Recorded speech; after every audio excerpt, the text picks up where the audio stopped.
Great. Yeah. So years ago, I was an assisted living director, and I think it was at a community here in Charlotte while I had this happen.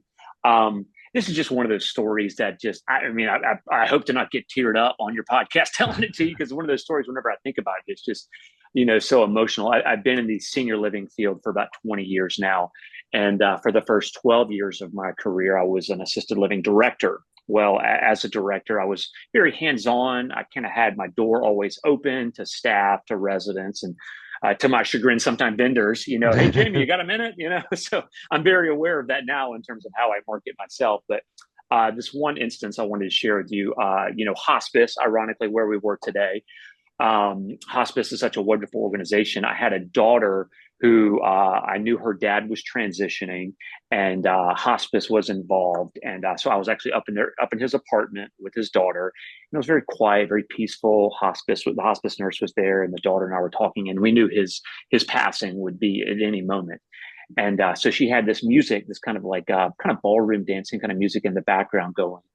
And she and I are just, talking peacefully. And the nurse was checking on him. And the nurse came over to the daughter and said, hey, it looks like your dad is really just about to pass. Right. And like the moment the hospice nurse said that, the daughter realized the song that was playing and came over and whispered into her dad's ear, Dad, this is the song you and Mom used to dance to. Look for her. She's going to be the one in the polka dotted dress out on the ballroom floor. Like the song that they resonated with them. She was saying to her dad, if you're passing on to that realm, make sure to look for Mom. She wore that pink polka dot dress. You know what I mean? And it was just like this beautiful moment of like, death is so sad, but it can also be celebratory. If you think about it, it's kind of a perspective. So I don't know. That was just something that's always stuck with me. It made me sort of reinforce why I love hospice and just being with families during this part of their life. I just take what I do with such an honor and so seriously. That's quite touching. Yeah, thanks. So hello, this is Don. And this is Gina. With Focused Healthy Family, and this is podcast number 161. And today we are talking with Jamie Jolley with Blue Dot Cares. He's the senior placement specialist. Jamie graduated from Appalachian State in 2004 with his master's degree in gerontology, the study of aging. He then moved on to Chattanooga, Tennessee, and within months time was running the first independent living and assisted living community. He would go on to be the assisted living executive director and regional director over the course of the next 12 years. His wife and he moved from Chattanooga to Charlotte in 2011.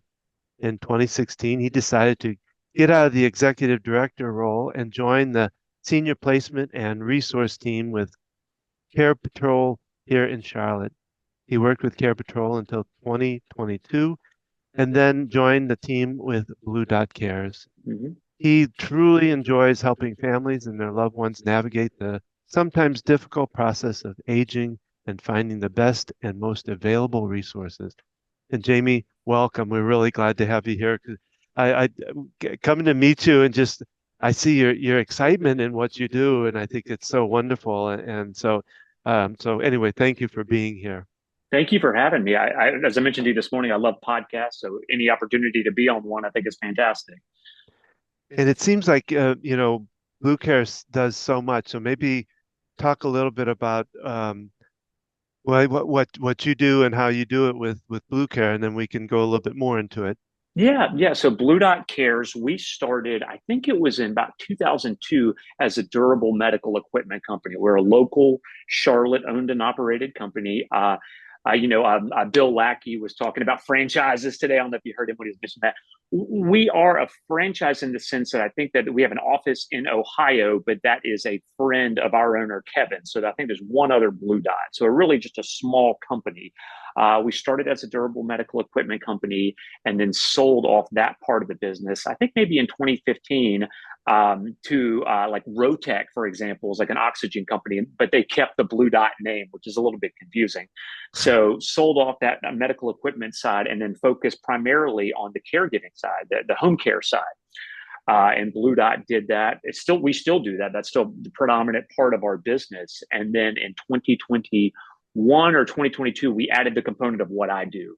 And what I do, Don and Gina, is I help families. Like I'll get a call. Like if either one of you all were looking for options for your aging mom or dad, let's just say that hypothetically, I would meet with you and find out really everything about them. What are their needs? I'm sure you all are probably familiar with the industry term activities of daily living, ADLs for short, bathing, dressing, grooming. What are their ADL needs? What part of town do they want to be in? What size community? What are their financial resources? Is your loved one a veteran or married to a veteran? All kinds of different things. And I really help families find, if they're looking for a community, well, let's start with these three or four. And then if you want to go beyond there, we can go beyond there. But I just really try to make good, educated recommendations to families. And I don't push families to do anything. I just say, what do you want to accomplish? And I'll help you accomplish that. Yeah. It sounds like we could have used your services. So last summer, we placed my dad in a facility. Okay. My mom was his primary caregiver. He had Yep. Parkinson's. And Okay. so I'm an occupational therapist by trade. So Great. having an understanding in the industry, I kind of did that legwork. But there's a lot to it. And we Yeah. kind of made a quick decision. And but yeah, having that support, because I know there's other companies out there. When I would try to locate and talk to, because I wanted to go directly to the facility, and there's some companies that don't provide that service. They use these other companies that are out there that step in and sounds like do similar to what you do. I don't know how different they are. Your company is from these other places, because I spoke to someone on the phone and he asked what I was looking for in the radius, and he gave me a list of facilities. So yeah, I don't know how different that is from how. Yeah. So if I can say this without it, first, there are other agencies that do what we do locally. Senior Care Authority, Mike Mannion, he's great. I used to work locally with Care Patrol. They changed owners in 2021, which is why I switched to Blue Dot. The team at Blue Dot, just wonderful. But then, without sounding in any way like I'm being negative, A Place for Mom is the largest at what, Right. my role. But A Place for Mom is strictly over the phone. And as an assisted living director, I would often see them maybe send us a lot of unqualified leads. Like, this person has a budget of $2,000 a month. My community started at $4,500. Why are you sending this family to me? Or this person is physically aggressive and they're 54-year-old. That's not what we do. So with what I do, I really try to send, like, for example, I'm touring with a daughter tomorrow, or excuse me, not a daughter, a wife who's looking for respite options for her husband. Well, I didn't just say schedule tours at communities around her. I reached out to 8 or 9 different communities to ask if they even still do respite, because people don't really do respite anymore, and really try to make good, like I said, educated recommendations. Right. So you do meet with people in person, which is yes, absolutely. So I'll go meet with them, and I'll actually schedule the tours for them and then meet them on the tours. Why I think I have sort of a unique perspective is being a former assisted living director. Sure. So when I'm on the tours, I'm always kind of behind the marketing director and the family. I'm never leading the tours, but I'll say, oh yeah, remember we talked about this? Or you remember, oh, look, they're playing, like we were at a Brookdale Carriage Club, and I'll say, hey, look, they're playing Mahjong. And the family we were looking for, they were looking for their loved one who played Mahjong. But like, look, there they are right there playing Mahjong. You know what I mean? Like that kind of stuff. Sure. Know? Well, I mean, it sounds like you do a lot of kind of hand holding kind of thing, which is a little unique. And I think it's something that we kind of want to do in a little bit too, is being able to consult with people and kind of hold their hand through stuff. We want to work on the communication part of it, how you communicate with those different, the hospice care, the nurses, and even your own family. I don't. It's a so much to it. That's the neat thing about it. And sometimes, I'm sorry, Gina, go ahead. That's okay. I was just gonna say it's helpful when you're in that position where you're finding a placement, because I'm sure you've noticed a lot of times it's kind of an emergency situation, or kind of we don't have a lot of time. They're in rehab, they can't go home. We got to find a place, right? Totally. And just having someone guide them, because even myself, when I was doing this, I'm the daughter, so I'm emotionally involved, and so having some outside perspective, and just having that support and knowing, someone to vet, like you said, that's saved a lot of time, I'm sure, for people to. Yeah, time, and really answer questions, and I really try to encourage families to be more proactive than reactive, like you said. Like, a lot of times it's, yes, they're in hospital, we're going to rehab, I've got to find a place. And frankly, I move at my family's pace. I've gotten calls for somebody, hey, I'm looking probably 2 years from now, but I'd like to know what's out there. Great. Let's do some visits so you'll know. And I'll be happy to answer any questions if you have any in the meantime. You know what I mean? Don, one of the things you had said about communication, I'm guessing, is that also maybe for between family members? Like, Yes. Well, yeah, yeah. we, because, well, like I don't know if you know, I'm an EFT practitioner, so my work is working with people bringing down their anxiety. So, Hmm. and that to me is kind of plays in with the role of communication. We find uh, communication can really drive the anxiety up, and we want to bring it down, and so that's part of the what we're trying to work on. It's But great. Yeah, we've done some talks. In fact, we're doing one tomorrow at some assisted living facilities, places like that. And we've been focusing on communicating with your loved one with dementia. Mm. And but yeah, it expands to not only communicating with them, but your other family members and the caregivers that are, direct hands-on with someone. So yeah, Yeah, it's just yeah, yeah. I had a call yesterday. It was three brothers, and one of them, two of them are local, and one's out of town. Well, I've been communicating with two of them, and they had selected a community, a really lovely community. The community had assessed. They were going to be signing yesterday, and the in-town brother, who was not really involved with the process, said, "Nope, this is ridiculous. I don't want them to go there. I'm going to take them back to my house." And the other two brothers were like, "What? What is happening here?" yeah, So just the family dynamics can be so tricky to navigate, you know? mhm. Oh yeah, yeah, yeah. that's Well, that's one thing we found, and and when you're talking about, well, it's interesting because the two you were talking to, they were both out of town. Is that what you said? One's in town, one's out of town. So I Oh, okay. toured with one of the in-town brothers. I'd never met the other in-town brother, but it was this guy who said, "I don't want them." And it was a lovely. It's one of the Walton communities. If you know, the Walton oh, Woods are oh yeah. really nice, Mhm. And he was like, "Nope, nope, I don't want them to go there. They're coming home with me." And the other two brothers are like, "What are you doing?" So you could tell there's the dynamics between the brothers wasn't necessarily the best. Right, and someone to jump in uninvolved, and all of a sudden they're involved and wanting to take Yes. over, and not realizing, people don't often realize the positive sides of these communities and how Hmm. engaging it can be, for someone, and Well, yeah, we provide. talked to somebody. They were talking about hadn't even thought about. I think it was Sharon. We kind of talked about how they get into this community, and a lot of times they were living on their own, or they didn't Hmm. really have some of their friends have died and things like that. And when they get Hmm. into a community like that, they're able to kind of readjust and find friends, and it's a whole different living situation. And this poor guy, he's not gonna. I don't think he maybe can realize what it's going to take for him to take that person in, you Totally. know, Totally. 'cause we've done work on Gina's been doing some videos of how to get him in and out of a kit, how to get him in and out of the bathroom, and how to get the chair all these Oh, different wow. pieces that we want Looking to Yeah. at the start home putting out environment, the there. safety aspects, Yeah. And you don't realize, I mean, when we were first talking with Gina about, you know, well, what do they do when they get in there? And she said, well, wait a minute. Let's talk about outside, just getting from the car to the into the door Hmm. before they even get into the house. Are Hmm. they going to so there's so much to that, and I think that's what, it sounds like you try to talk through these people and talking to them about, hey, you got to think about this stuff before you just jump on dad coming home. It's nice to have him come home, but Right. that's a lot of work for them to A do. 100%. My parents took care of my mom's mom for like 9 years in their home. They brought her into the home, and this was like when I was kind of coming out of high school through college and stuff.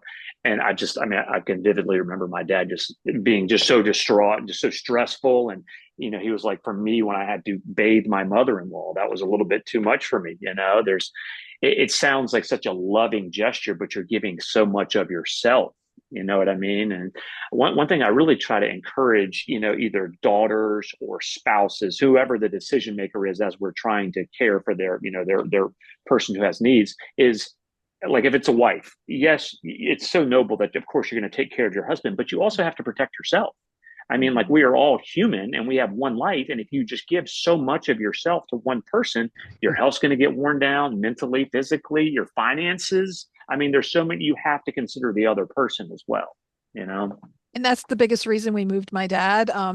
My mom was his primary caregiver. She was Mm-hmm. paying for caregivers to come in the home, but she kind of decided she didn't want someone there 24/7 or Mm-hmm. even even 8 hours a day. And we were worried about the toll it was taking on her. She Yeah. had limited time to go out and take care of herself, do exercise. She was very active. She still is very active. And so that was kind of our, yeah, you're doing a great job, Mom. And yet Hmm. this is becoming more difficult. Yes. Yeah. Um, Well, now, so do you think, are you going to talk to this other brother and talk to him a little bit about it, or how do you work that? That's a great question. So, of the two brothers, I have a better relationship. I want one of them I've been talking to just because he was my initial point of contact, and he's just been the guy I've been speaking with the most. And he had shared some frustration with his third brother. I just got this word like yesterday evening that the community called me and said, "Hey, Jamie, by the way, this just happened." So the one brother I've been working with, he's on my list to speak to today and say, "Hey, is there anything you need? Because it sounds like your brother's made another decision." You know what I mean? But it's Hmm. hard because like I never, other than maybe what could be best for their families, I never try to convince anybody of anything that would benefit me. You know what I Yeah, mean? no. Obviously, right. like, and just to kind of clarify how I do what I do, or my services are a free service to families. Okay. There's Okay. no ever any cost for any assistance I provide. People will often say, well, Jamie, how do you get paid? Well, I get paid a referral fee for a private pay placement in assisted living, memory care, not skilled nursing, assisted living, memory care, independent living, or a family care home, if you know what those are. So, Mhm. of course, it benefits me to place families. And it was, sure, of course, disappointing to hear they're not going to be moving into Waltonwood, but that's just the way it goes. Yeah. I'm going to talk to that son. Hey, I'm here, but I'm not going to be like, you really should reconsider. This is, I mean, they've got to figure that out. They don't need me in their ear saying, hey, you need to get on your brother. You know what I mean? Yeah, Oh, your role is to help support them in finding the best place, but if they change their mind or whatever, yeah, you that's a whole probably want nother. to put them on your Rolodex for about 6 months or a year Yeah. down the Yeah. road and Oh, say, totally. by Totally. the way, you Yeah, know, yeah, yeah. I definitely have like follow ups with people. Well, Um, yeah. one thing I did want to talk about was that, so yes, I'd mentioned I get paid a referral fee for private pay placements. Uh, Probably, I don't know, 25 or 30% of the calls I get are for families needing assistance finding skilled nursing options or needing assistance finding Medicaid options. Mm. You know, because even though I don't get a referral fee, I would never say, I'm sorry, I can't help you. You know what I mean? I just literally spend as much time as I can answering questions, giving them every single resource I can think of. You know what I mean? In some cases, calling skilled nursing, finding availability for them, checking state survey scores, that type of thing, getting them in touch with the right people. For Medicaid, for example, I mean, that's a whole other conversation of qualifying and those who don't, but really just helping those families out as much as I can. You know what I mean? And I Mhm. really see it almost like as a pro bono service to the city of Charlotte. You know what I mean? And Sure, to the residents to help these families. sure. Yeah. well, now I was kind of curious. Now, now you mentioned about your parents going through with Hmm. their parents. How have you been able to involve any in your own parents and are your your wife's parents? Is there any of that going on for you right now? That's a fantastic question. I will answer that honestly and almost hopes that my parents never see this. I'm kidding. It's so funny because I specialize in helping seniors and their families and have done so for 20 years. And my own parents can be very difficult. you Sure. know, my dad is 81. My mom is 79. My mom has early onset Alzheimer's dementia. Mm. Uh, Forgetful. I mean, ask me the same thing so often. They live in Columbia, South Carolina, so they come up pretty frequently. But ask me the same thing, it repeats the same thing. But stuff like my mom, she just got a new car, and the car she had before this had 8 dings all over her car, like Mm. bumps and like little scrapes and bumps and stuff. And she was like, "Well, people just must keep hitting me." And it's like, "Oh my gosh, nobody's hitting you." And it's actually pretty dangerous that you're probably still driving. Or my mom finally convincing my mom to go to a neurologist and me saying, hey, listen, can I come down there and be a part of that appointment? I just want to listen to what they have to say and offer my opinion on kind of what's going on. No, you're going to want to put me in a home. Well, Oh, no, that's not my goal. And that wouldn't benefit me to put you in a home in Columbia. I mean, what are you talking about? But so it's like I see the resistance in my own parents that I see in mm. other families. And even though Hmm. I'm an expert, if you will, in what I do, it doesn't make their journey any better. It's really how No. they choose to receive it and go through it themselves. Hmm. Yeah, So yeah. There's yeah. that stigma with I mean, your parents same age as mine, and but in even the older generations, I don't want to go in a home that they have Hmm. this image of what, a home looks like, kind of an old style nursing home. And um, Well, it yeah. was today in the Tepa Snow. She Hmm. talked the last. I think one of the last lines she said was that I'm trying to remember now, but that home is a feeling, not a Not a place. place. You Yes. know, It's very good. I and love that. that makes a lot of sense because yeah, Hmm. because yeah, I think the nursing homes that used to be, there's very few of those left like that. Now it's all very, they're pretty modern and up to date. But Yeah, yeah. And that's honestly, Don, like part of my responsibility I see is educating people because Mhm. sometimes it's not as much, say, the daughters who are maybe have done a little bit, sons, daughters, whomever the decision makers done a little bit of research, but it's Mhm. their loved one who has that misconception that, oh, it's going to be a nursing home because that's all that was until like the mid to late 90s was mhm. Mhm. pretty much just nursing homes. And I can't tell you how often I've not met families, but helped families find a community. And then they say, God, I wish I'd done this like a few months ago. Mhm. Most families don't, most loved ones don't want to go into a community because they have that misconception. And, there's pride. There's a lot of things that go into that. But a lot of times when they get there, they're like, oh, this is pretty cool. This is like being in a nice hotel with activities and good meals, and I don't have to think about my laundry. You know what I mean? There's a lot of pluses. How do you? It sounds like you've talked some ahead of time. Do you have a lot of times where you have people that are, like you said, the person that called that they're probably a couple of years away from it, but they wanted to find out. Do you get a lot of that of people wanting to Yeah. find out early? Yeah, like I'm touring tomorrow with a wife. I mentioned the respite. She knows her husband wants to stay at home and knows that finding respite options are hard, but wants to just be prepared for like a trip sometime later this year. That's a little bit of a unique one because so many communities don't do respites. And I've explained to her that while we can find communities and tour them that have respite, there's no guarantee they'll have a room available when you want it. So that's a little bit Yeah. trickier.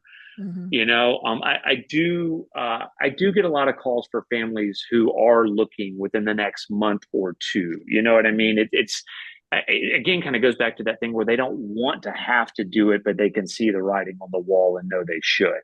You Mhm. know, and one of the things that I also do is sit down with families because a lot of times families will hear what a potential price could be for a community, right?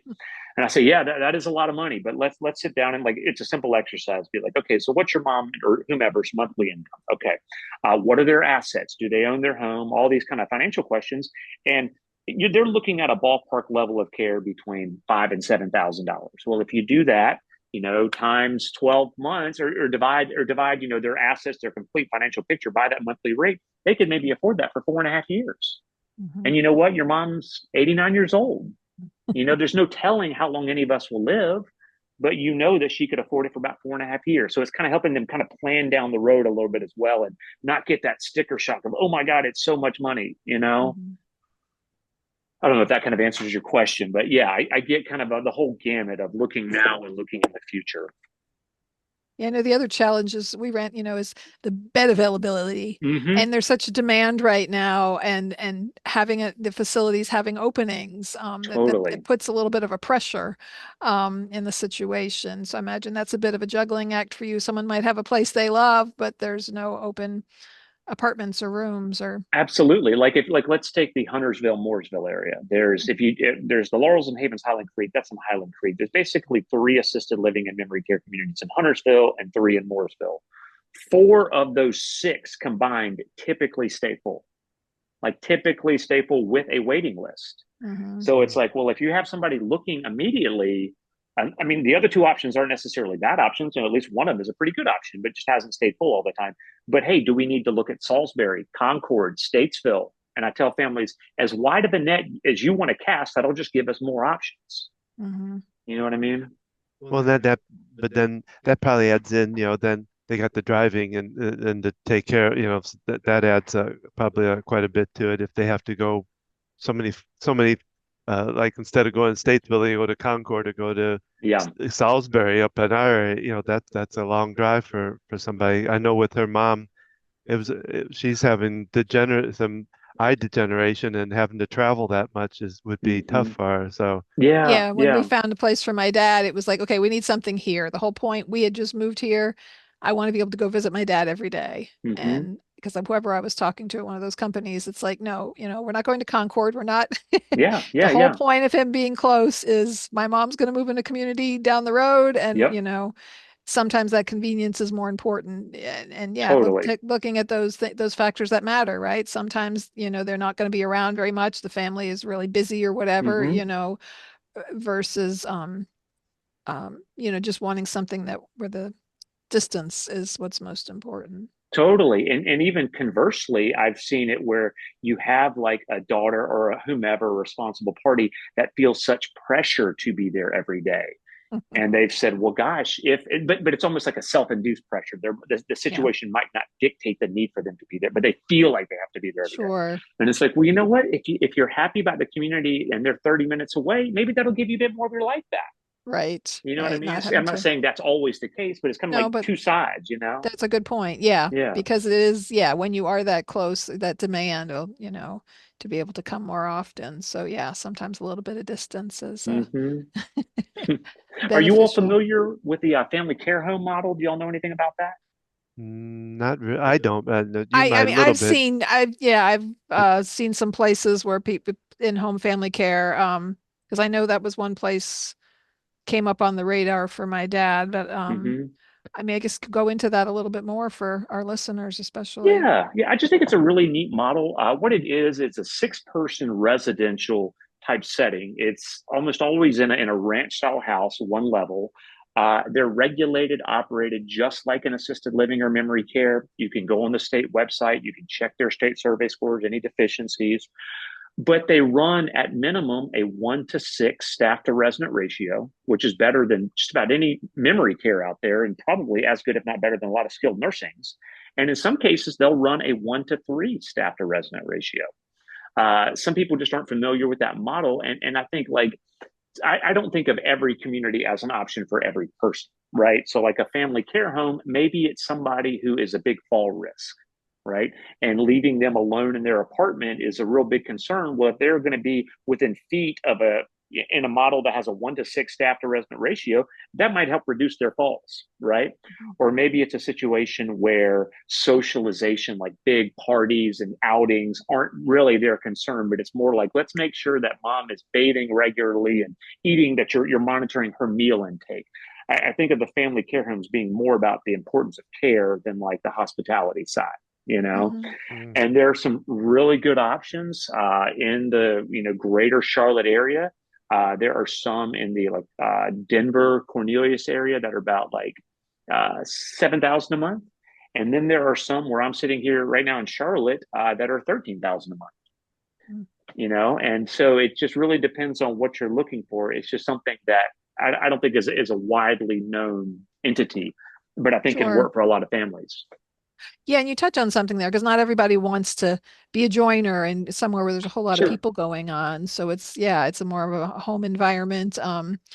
And yeah, just knowing that what's out there like that, people don't Yeah, I realize. didn't realize that. I mean, is that something that's throughout like the nation? You have them throughout. I don't know. I was not familiar with them until I got here. I moved here, like I mentioned in my bio, in 2011.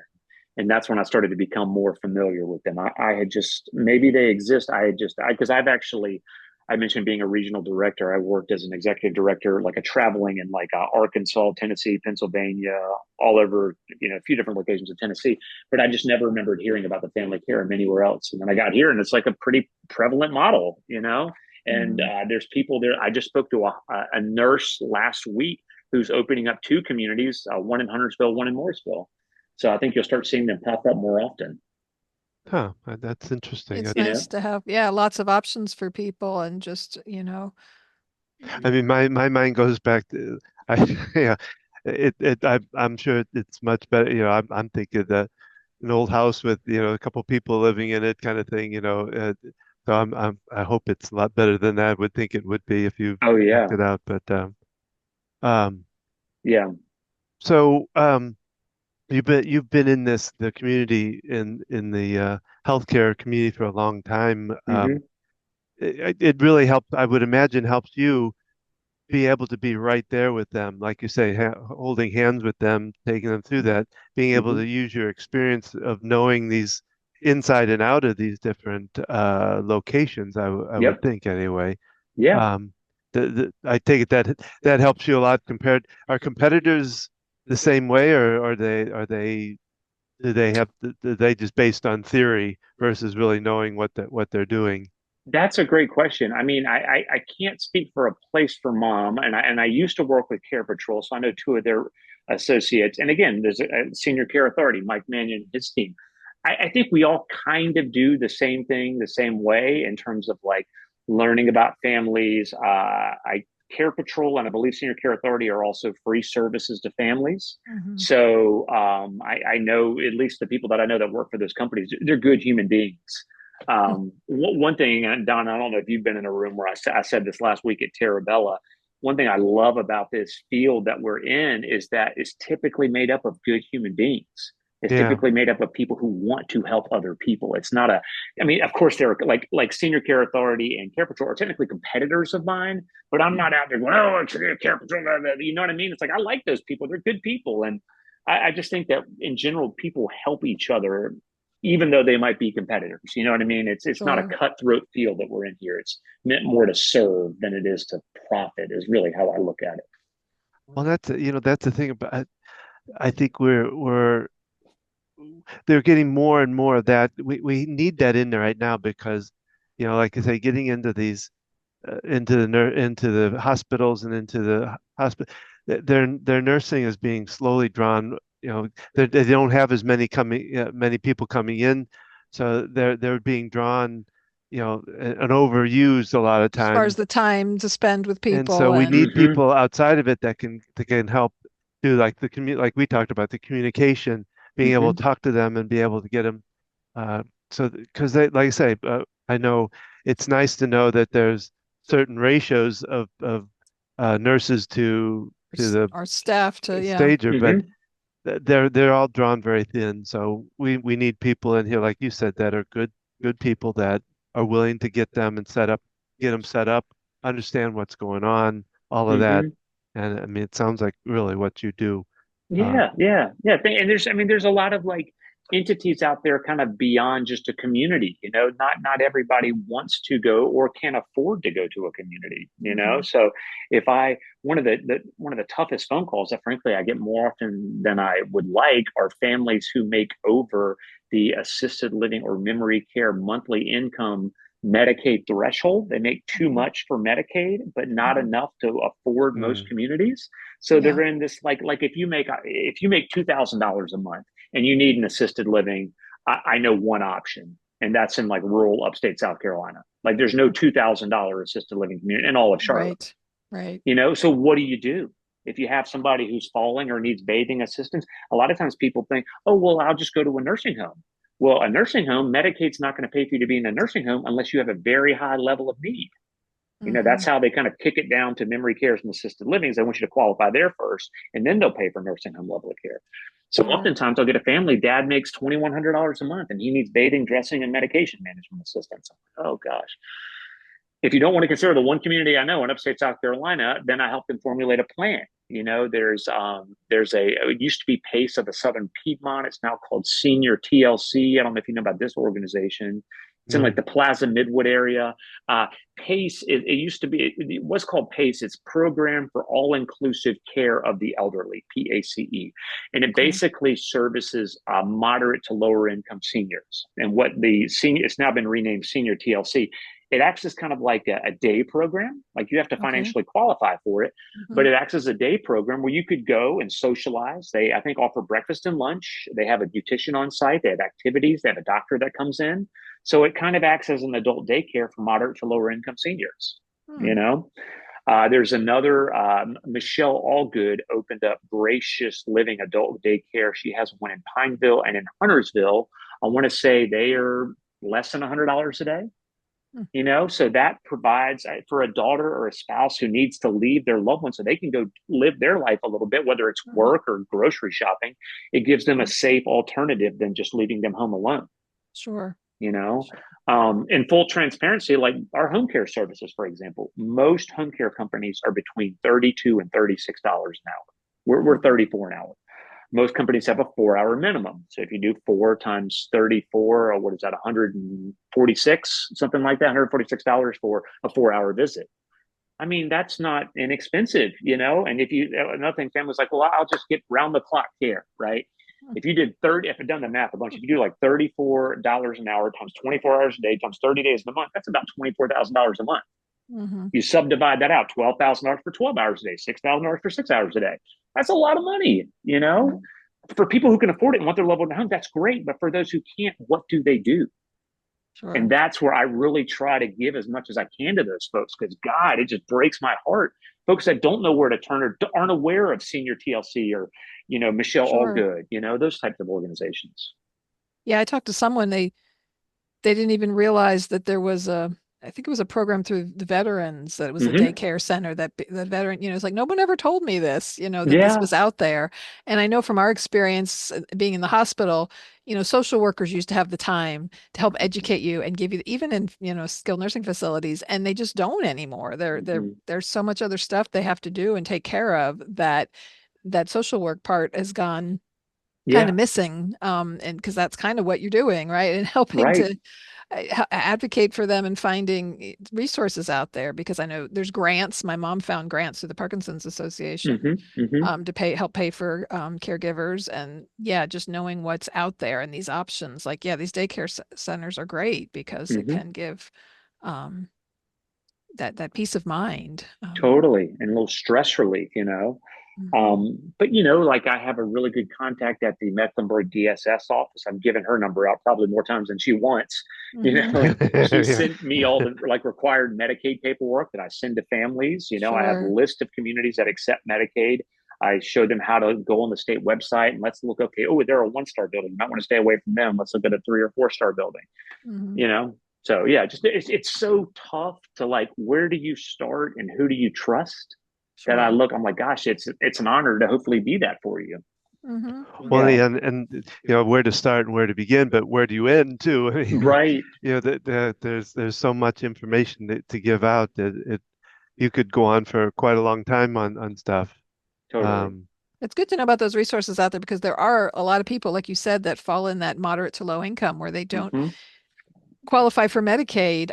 I remember the days, I've been in healthcare 30 years, before the Medicare changes, when there was no coverage for prescriptions.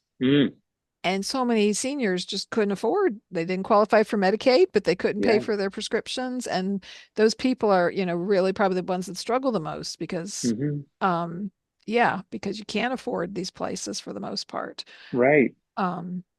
It's heartbreaking. And so many people have a misconception that either a nursing home or our government will take care of them later in life. And it's like, no, you have to meet these certain requirements, and maybe, but it's not a given, So it's something like I soapbox to all my friends.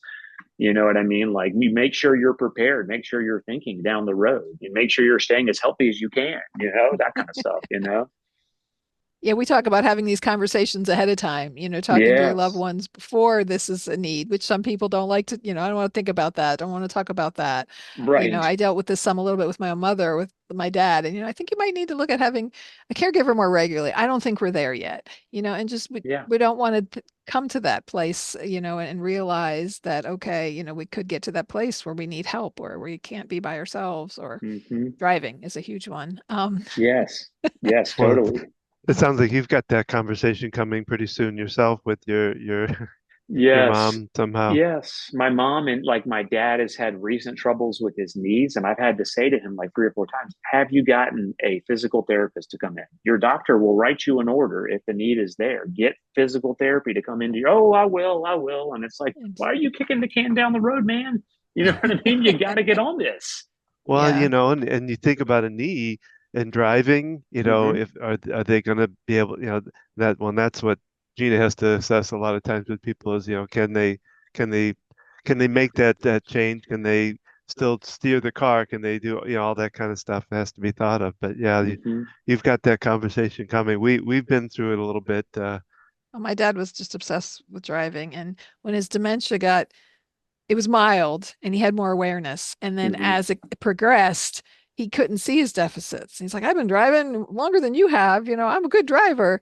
I had to take him to the rehab hospital to fail a driver's assessment test because I Oh, knew he wasn't going to pass it. yeah, And, but I needed someone outside of even me to say this totally. is not, because he was actually only driving a golf cart at that point, Hmm. but he'd get up early in the morning and he used to drive himself his physical therapy appointment. They lived in Sun City, Hmm. and you could access this one shopping center, which was where his occupational therapist office was, and there was a Hmm. Wendy's there from the back of the community, because otherwise you couldn't really drive your golf cart just on the regular streets. Right, right. Right. So he'd go out early in the morning. One morning, my mom gets woken up at like 7 a.m. with the police standing there with my dad. He had left the house in the dark, driven the golf cart, wound up through On the the road. through the Yeah. woods and the back windy road that goes behind Sun City. He was out on the road and Oh, get the vehicle like stuck, and a oh, policeman had happened to come by, and figured out he was not drinking. He had I was gonna Parkinson's. say. They could have been a violation because hmm, he's so when that happens, like, okay, he's not even safe to drive the golf cart anymore, yeah. and he wanted to buy a sports car again. And Hmm. Well, he's wanted to do that since about yeah. the day he died. He still was wanting to get thought looked at Corvettes and said, "Oh, I'm going to get one of those." Right, right. And I would just at that point you play along with them. Yeah. Well, yeah, we'll have to take a look at that one. Hmm. So But Yeah. it's a tough thing. It's a tough thing Yeah. looking at driving. And that's where these communities are great because they provide transportation and things. Hmm. Um, Yeah. How did your dad respond when the doctor maybe said that he failed so or so we whomever the went, driving? Yeah. yeah, it was an occupational therapist did the assessment, and it's very comprehensive. It's cognition, it's your reaction time, it's visual perceptual skills. And so I waited outside and then invited me in, and she looked at him and said, "How do you think you did?" And he's like, "I think I did fine." And she went over the areas and he was shocked. Like, he was ready to buy a car. The whole Mm-hmm. drive down, he was talking about how and I said, "Okay, what's the plan B, Dad? What if, you Yeah. don't Good pass it? question. Where does it you want to go? Can we hire a driver to take you places?"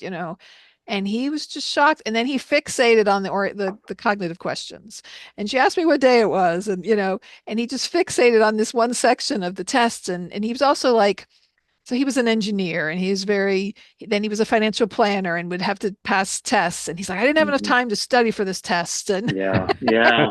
and then he got fixated. So it was difficult for him, but he accepted it, but it's like we needed that outside person to come in. Like the whole way well, there, I knew he's not going to pass this. Hmm. And well, didn't you say that there was somebody in it that kind of not really encouraged him, but kind so of made him feel like he one could of his still pass one it of his somehow. therapists was working on the skills needed. And it's like, okay, you want to be able to drive, let's work on these skills. And it gave Hmm. him a false hope. Hmm. I've learned working with I asked people what they did for a living because I know the engineer type. And it's like he had a goal in mind. He was going to practice these skills, Yeah. and then even going back to the doctor, he said, "Will I ever be able to drive again?" And the doctor said to him, "Well, you could always take that test again." And it's frustrating to me because I'm like, they need to be the bad guy. They're looking at this Totally. man. It was Totally. his neurologist. It's like, he can't drive. Wow. You're Yeah. a neurologist who specializes in Yeah. Yeah. movement Yeah. disorders. Yeah, to say that and give that false hope. I mean, I guess there's certain personalities that might like, okay, someday, or, not Mm-hmm. fixate on it. But my dad was like, well, I was told, if I Yeah. take the test again, then I could drive. Yeah. And Gave him a lot of false hope, and that's Yeah. not because, like I said, then he's still looking at cars, and not that he can't do that, but it really built a lot in him that he didn't need to have right then.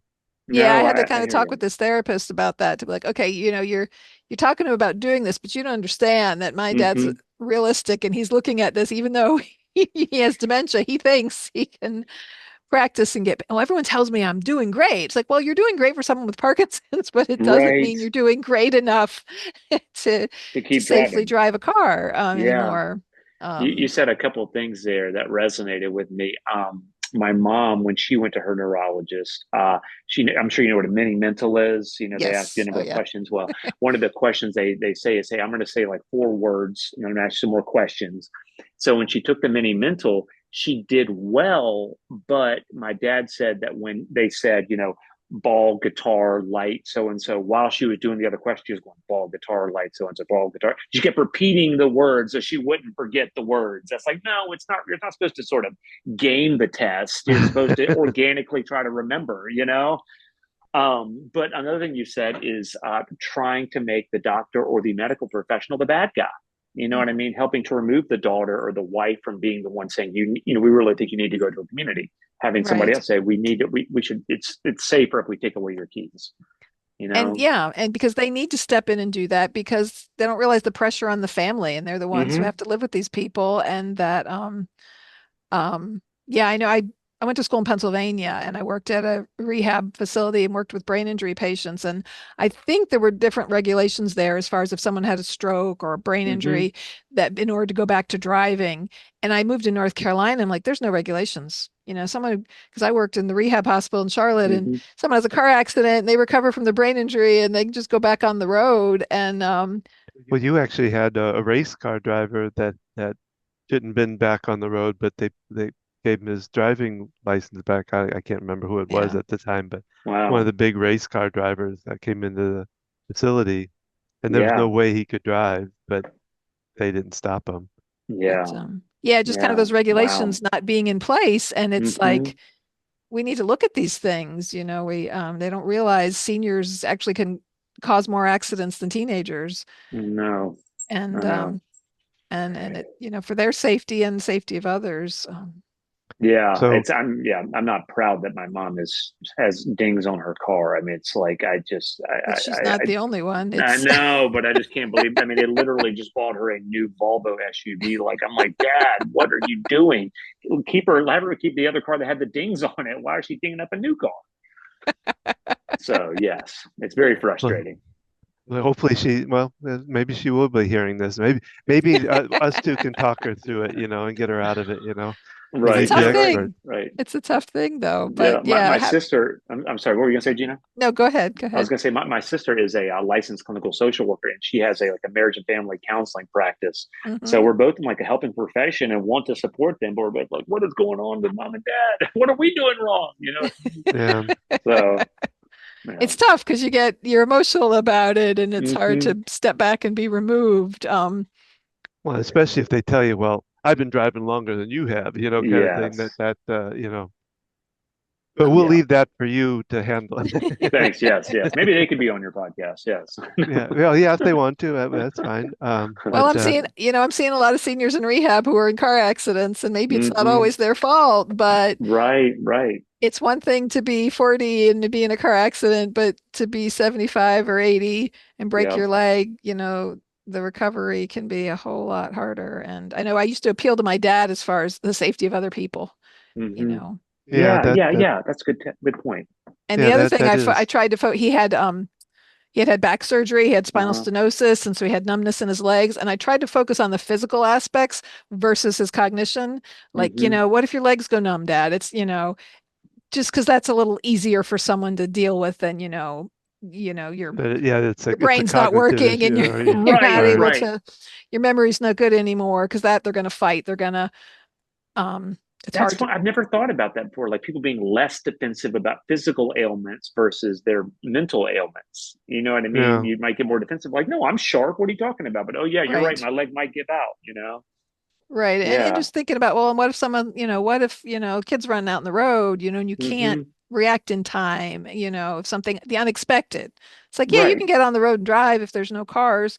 But yeah, it's that anticipating those So challenges. just keep an eye on your mom and what her physical things are. If she's got, knee Yeah. pain, you can use that. Yeah. Yeah. Yeah. Or And install a honestly, camera. what's that? Install a camera on the Right, right, car. right, right. We do have like a find my Oh phone yeah. and keys. We know where she is. Right. Um, Yeah. Yeah. One thing, and this is kind of what we're talking about, we haven't really said it verbatim, but like, I wish there was a better term, but like white lying, you know what I Hmm. mean? It's something Hmm. that is definitely a strategy that has to be or is used in terms Mm-hmm. of trying to convince your loved one what needs to be done.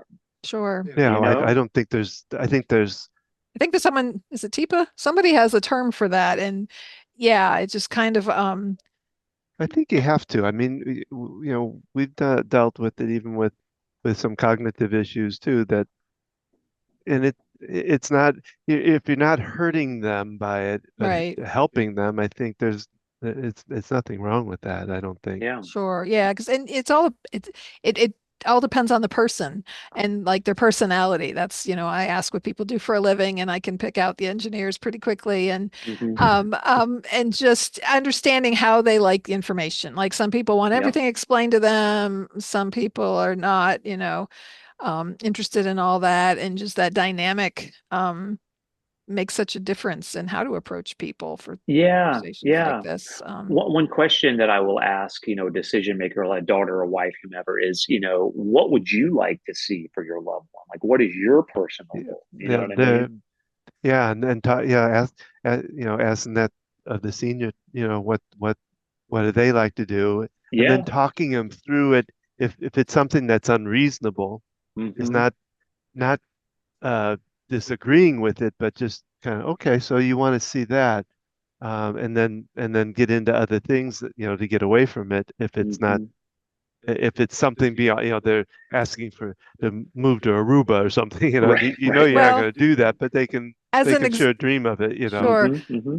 My dad had come to the place where he was saying to my mom, is there some place I can go? Like we knew he didn't like being a burden on my mom, even though he couldn't Hmm. quite say that. And so, but when we finally talked to him that we had found a place, we kind of did it, he asked, is there a view of the water?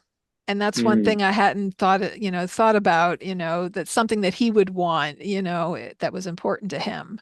Yeah. And it's tough because you don't want to bring it up. Like with him, we couldn't bring it up too soon. We wanted to vet out the Hmm. process and do all that before we even brought it up to him, just because the anxiety level, as it was, he had a TIA the day he was supposed to move in. Oh, We wound up wow. in the hospital with stroke symptoms, Yeah. literally the day he was supposed to move in. So just even though he was okay with going, just that Hmm. anxiety. So that's a tricky thing is, Yeah. to talk to, someone who has more significant dementia. But yeah, finding out what the goals are for the family too. What do they Hmm. want to see? What's important? Sure. Yeah. Yeah. And a lot of times it's even just giving them like just this simple statement sometimes get people peace of mind. Every assisted living, just about every single assisted living memory care, there's no long-term commitment. It's like regulatory speaking, it's a 2 week notice to leave. So Hmm. even that sometimes diffuses people. It'd be like, hey, you're not making, I mean, yes, you're signing a year at least, but you can break it with a 2 week notice. So Yeah, we want you to be happy, and give this a shot. sure. If you don't like it, let's try something else. Sure. So they don't feel boxed in, and it's really trying to, what I look for in this process, like I think of it as like checking boxes for family, like what is important to you, what resonates most with you, and let's find those options for you. I mean, Hmm. there's no perfect community, but if this community checks 8 out of your 10 boxes, that's pretty good. You know Hmm. Yeah, what I mean? yeah. And what's important to them. So, And I'm glad you pointed that out because yeah, you signed the year contract. We're used to leases and things where hmm. you're required to stay that long. So knowing that, yeah, that all you need is a 2 weeks notice, Yeah, that does give that sense of relief. totally, totally. It's not a big commitment. I mean, it's a lifestyle change, but if you're not happy, we can find something else for you, Mhm. you know? Well, I think we could talk on this probably all day. It's been a great conversation. Like I said, didn't know where it was going to go, but I think it's gone down some really good stuff. Talked about a lot Yeah. of good stuff. Is there anything you want to kind of end up with, and also at the same time kind of tell how people can get a hold of you? But any thoughts that you want to give out right off the bat for somebody that's maybe got this journey ahead of them? Yeah, yeah, yeah. So please, I mean, again, I don't see myself as a salesperson to families. I really want to help families accomplish what they would like to see happen for their loved ones. If you're seeing mom, dad, whomever in your life that is aging and is starting to need assistance, like we talked about, be more proactive than reactive. If Mhm. somebody wants to call me and say, hey, Jamie, here's what I have going on. What do you think? I'd be happy. I have those kind of conversations all the time. And sometimes, like I said, it's looking for home care resources. Sometimes, are they a veteran? Are they eligible for veterans benefits? Just Mhm. really helping them answer those questions. And let's just start having those conversations because, like you might have said, Gina, if you fall and in the hospital, then everything starts moving a lot quicker. You know what I mean? So go ahead and just kind of see what's out there. Oh, I like that community. I might revisit them. Or, oh, yeah, I talked to this home care company. I really like that person. Just so you kind of know where to turn once the need is there. I would just say, feel free to reach out to me. I know you're going to post my number, but it's 980-346-5311. My email is Jamie, Jamie, at blue.cares.com. That's all spelled out. The cares is plural. Yeah, we work with communities from Rock Hill to Statesville, Monroe, Gastonia, all over. And I even help families find options in other cities. I know, like we're not a franchise, Care Patrol is. So if I have a family looking to move their mom in New Jersey, I say, I bet you there's a Care Patrol franchise up there. Let me find that contact and give you that person's information. And that person in New Jersey will hopefully do what I would do here. Mm-hmm. Yeah, no, that's great. Well, Jamie, it's been wonderful to have you part of this. We may keep you on our list and join in another day for more. We'll see how things go with Mom. Maybe maybe 6 months, a year down the road, we'll catch up with you again. But it's been really a joy to talk with you. Thank you so much. I really appreciated the opportunity. And maybe you should do like a panel or something, like have 2 other people on or something. That's a great idea. That's something we haven't. I love that idea. That would be great. Yeah. We'll bring you in on that. Well, yeah, I'd love the opportunity. Thank you. Yeah, for joining us, Jamie. And it's great to learn about you and what you do. And we really appreciate you sharing not only your professional stories, but your personal experiences too, because most of us, finding ourselves at that point with our parents, if they, live past the age of 60. So we appreciate those stories you've shared. Thank you to our audience for being here and listening. That's our podcast for today. Please leave a comment, like our podcast, share it with other people that would be interested in listening. Check out all this information at focusedhealthyfamily.com. Go to our website to learn about other things that Don and I do, consulting with people, to be able to access other podcast episodes that we've shared, to look at Ask the OT, the small videos that I'm doing on managing things in the home.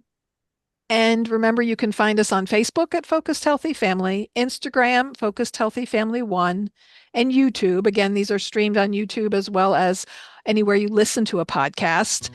And join us every Thursday when we have a different conversation or speak with a different guest on different topics relating to caring for your aging loved ones. And be on the lookout for that panel. I love that idea of putting that together, of having a group of people on, because there's so many different topics when we're talking about these things and having different perspectives.